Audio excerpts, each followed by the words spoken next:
नमस्कार दोस्तों, धर्म रहस्य चैनल में आप सभी का एक बार फिर से स्वागत है। क्योंकि चंद्र ग्रहण का समय आ रहा है, तो इस दौरान कौन सी साधना की जाए जो विशेष लाभप्रद हो और जिसका रहस्य छिपा हुआ हो। तो इस दौरान आप भगवान गणेश की ही ग्रहण गणपति साधना कर सकते हैं, जिसके बारे में और उसकी कथा के विषय में मैं आज बताऊंगा। और चंद्र ग्रहण कब लग रहा है, इसके विषय में भी जानकारी दी जाएगी, ताकि आप लोगों के लिए यह साधना करना उपयुक्त हो। तथा साथ ही साथ इस साधना को मैंने इंस्टा मोजो स्टोर पर भी उपलब्ध करवा दिया है, ताकि आप वहां से इस वीडियो के नीचे डिस्क्रिप्शन में क्लिक करके साधना को खरीद सकते हैं और इस मौके को भगवान गणेश की कृपा प्राप्ति के लिए अवश्य रख सकते हैं। तो चलिए जानते हैं। सबसे पहले चंद्र ग्रहण के विषय में जानते हैं।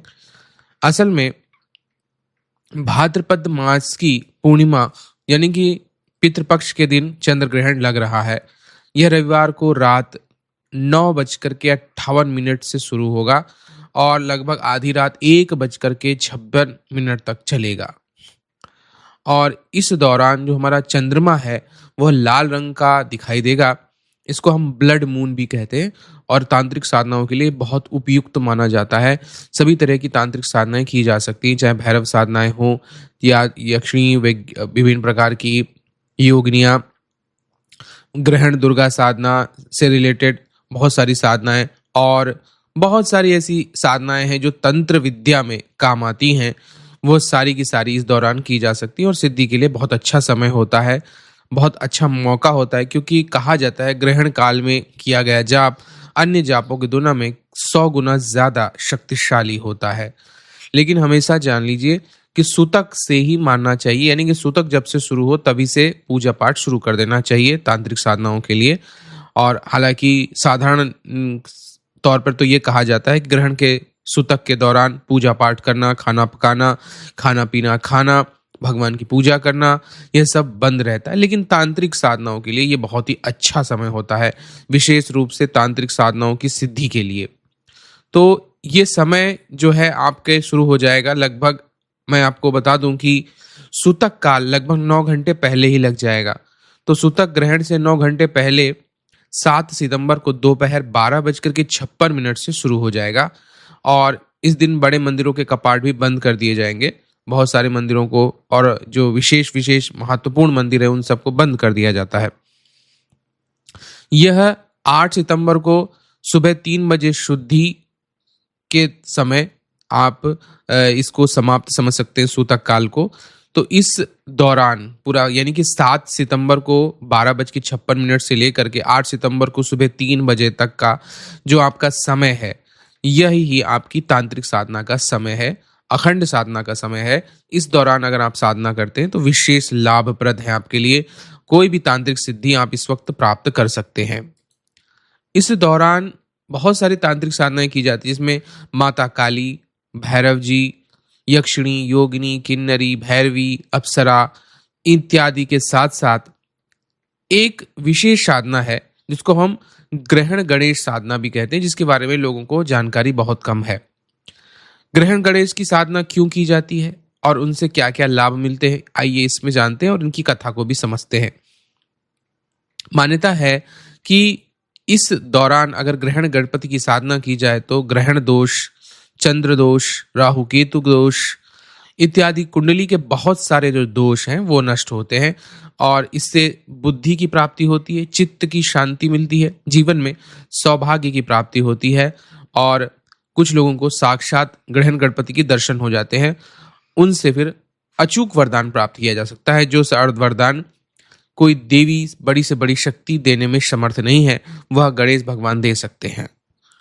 तो इनकी कथा इस प्रकार से आती है कि एक बार चंद्रमा ने अपने सौंदर्य और मोहिनी शक्ति के कारण गुरु बृहस्पति की पत्नी तारा को मोहित कर लिया था। इससे ऋषि बृहस्पति अत्यंत क्रोधित हुए और देवताओं से न्याय की प्रार्थना की।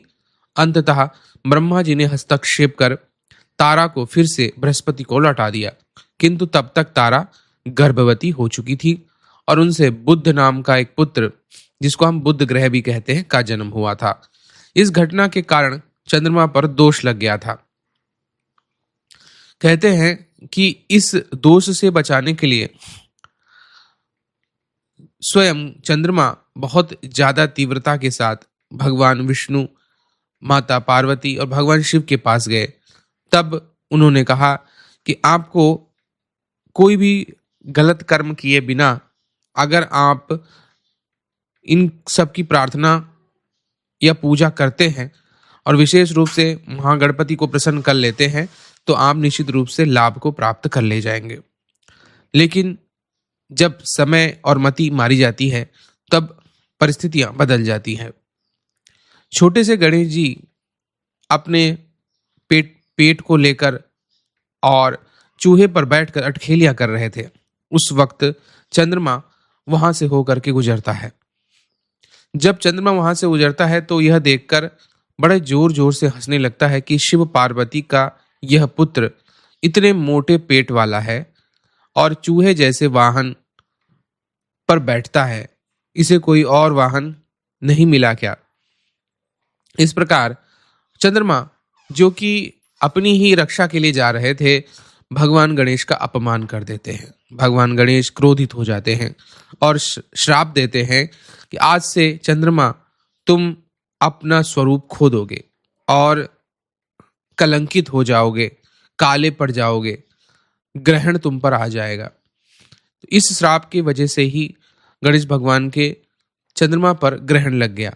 तब से चंद्रमा ने इस बात को तब समझा कि वह जिनका अपमान कर रहे हैं वह तो पंच ब्रह्मों में एक है, भगवान गणेश हैं। इन्हें और इनकी लीला को समझना इतना आसान नहीं है।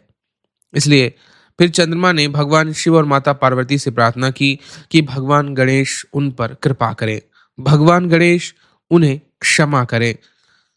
तब भगवान गणेश जी ने कहा, मेरा एक श्राप तो वापस नहीं हो सकता, लेकिन बाकी समय मैं तुम्हारी अवश्य रक्षा कर सकता हूं। श्राप के कारण श्राप का पूर्ण प्रभाव केवल ग्रहण काल में ही रहेगा। उस वक्त मैं ग्रहण गणपति बनकर तुम्हारे रक्षा करूंगा और जो भी व्यक्ति मेरी उस वक्त पूजा करेगा मैं उसकी भी हर प्रकार से रक्षा करूंगा। उसके जीवन में आने वाले जो भी ग्रहण होंगे, संकट होंगे, उन सब को नष्ट करूंगा।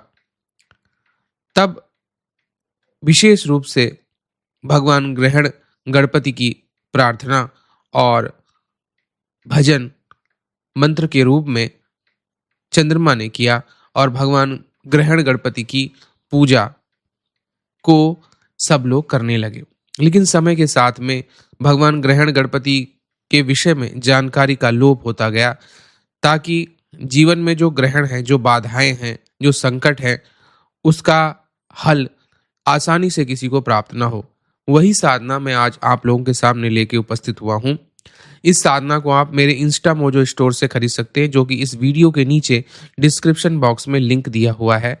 इस साधना को करिए और लाभ प्राप्त कीजिए। जीवन में जो भी भारी संकट आया हुआ है उससे बचने के लिए आप इस साधना को कर सकते हैं और अद्भुत कल्याण को प्राप्त कर सकते हैं। भगवान की कृपा से आपके जीवन में हर प्रकार का जो भी ग्रहण है वह समाप्त हो जाएगा और जो योग्य साधक होगा उसको भगवान गणेश के दर्शन भी हो सकते हैं, तो वह उनसे मन चाहा वरदान भी प्राप्त कर सकता है। तो यह समय आप इस साधना के लिए दीजिए और इसकी जानकारी आपको मेरे इस स्टोर पर मिल जाएगी। अवश्य इस साधना को करने का प्रयास कीजिए। अब आइए जानते हैं उस भजन को और सुनते हैं किस प्रकार चंद्रदेव ने भगवान गणेश की साधना की थी। आप सभी का दिन मंगलमय हो। जय मां पराशक्ति।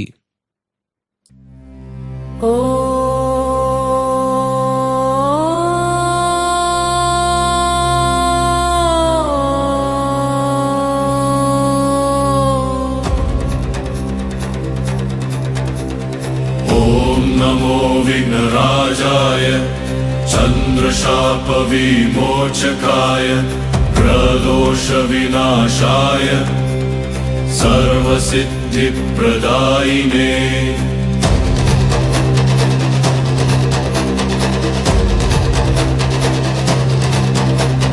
ग्रहण काले संसिद्धं पूजितं संयोगी सत्तमैः चन्द्रस्य व्रणशान्तर्थं साक्षात् दत्तं वरं हरैः वक्रतुण्डं महाकायं ग्रहपीडाहरकं प्रभुं नमामि भक्तिभावेन सर्वग्रहविनाशकम्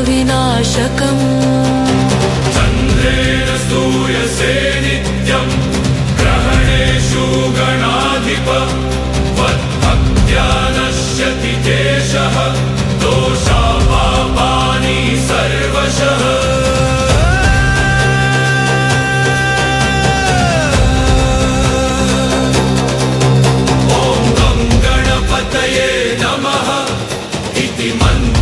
जपेत् सदा ग्रहणकाले विशेषेण शतं वा सहस्रकम् त्वमेव विघ्नहर्तासि त्वमेव शुभकारकः त्वमेव शान्तिदाता च त्वमेव वरदायकः इदं स्तोत्रं पठेद्यस्तु ग्रहणकाले विधिप्रियम् चन्द्रदोषविनाशाय तस्य पापं न विद्यते।